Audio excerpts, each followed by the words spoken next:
Yes, ഒരു 100 മോങ്കുള്ള ഒരു സ്ഥലത്ത് ഒരു 22 വയസ്സുകാരൻ ചെറുപ്പക്കാരൻ ആ സ്ഥലത്ത് പോവുകയാണ്.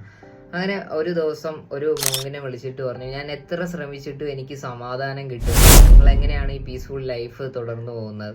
അങ്ങനെ ആ മോങ്ക് അവൻ്റെ അടുത്ത് ചോദിച്ചു, എന്താ നിന്റെ പ്രശ്നം? അങ്ങനെ ആ പയ്യൻ പറഞ്ഞു, എനിക്ക് ഒരു പ്രശ്നം കഴിയുമ്പോൾ അടുത്ത പ്രശ്നം ഇങ്ങനെ വന്നുകൊണ്ടേയിരിക്കും. ചില സമയത്ത് financial issues, family problems, health പരമായിട്ട് ഓരോ പ്രശ്നങ്ങൾ ഇങ്ങനെ വന്നുകൊണ്ടേയിരിക്കും, എനിക്ക് സക്സസ് ആവാൻ പറ്റുന്നില്ല എന്ന് പറഞ്ഞു. അങ്ങനെ ആ മോങ്ക് അവനെ വിളിച്ചിട്ട് പറഞ്ഞു, നമുക്ക് അടുത്തൊരു വില്ലേജിൽ പോകണം, എൻ്റെ കൂടെ വരാൻ പറയും. അങ്ങനെ രണ്ടുപേരും യാത്ര തുടങ്ങി. ഒരു സ്ഥലത്ത് ഒരു നദിയുടെ അടുത്തെത്തി അവിടെ വെയിറ്റ് ചെയ്യാണ്. അങ്ങനെ ആ പയ്യൻ ചോദിച്ചു, എന്തിനാ നമ്മളിവിടെ വെയിറ്റ് ചെയ്യുന്നതെന്ന് ചോദിച്ചപ്പോൾ, നമുക്ക് ഈ നദി വറ്റിയിട്ട് വേണം അപ്പുറത്ത് കടക്കാനെന്ന് പറഞ്ഞു. അപ്പോൾ പയ്യൻ പറഞ്ഞു, അതൊരിക്കലും പോസിബിൾ അല്ല, നമ്മൾ അതിനു വേണ്ടി വെയിറ്റ് ചെയ്ത് കഴിഞ്ഞാൽ നമ്മളിവിടെ സ്റ്റക്കായി പോകത്തേ ഉള്ളൂ, അത് എത്ര ഹാർഡ് വർക്ക് ചെയ്താലും നമുക്കത് കടന്ന് അപ്പുറത്ത് പോകാമെന്ന് പറയും. സോ ആ മോങ്ക് പറയും, ഇതുപോലെ തന്നെയാണ് നമ്മുടെ ലൈഫും, പ്രശ്നങ്ങൾ ഇങ്ങനെ വന്നുകൊണ്ടേയിരിക്കും, അതിനെ ഫേസ് ചെയ്തിട്ട് ഇവിടെ നോക്കിക്കൊണ്ട് നിന്ന് കഴിഞ്ഞാൽ നമ്മൾ സ്റ്റക്കായി പോകത്തേ ഉള്ളൂ. സോ അത് എത്ര ഡിഫിക്കൽട്ട് ആയാലും അതിനെ ഫേസ് ചെയ്യണം, അതിനെ ഓവർകം ചെയ്യണം.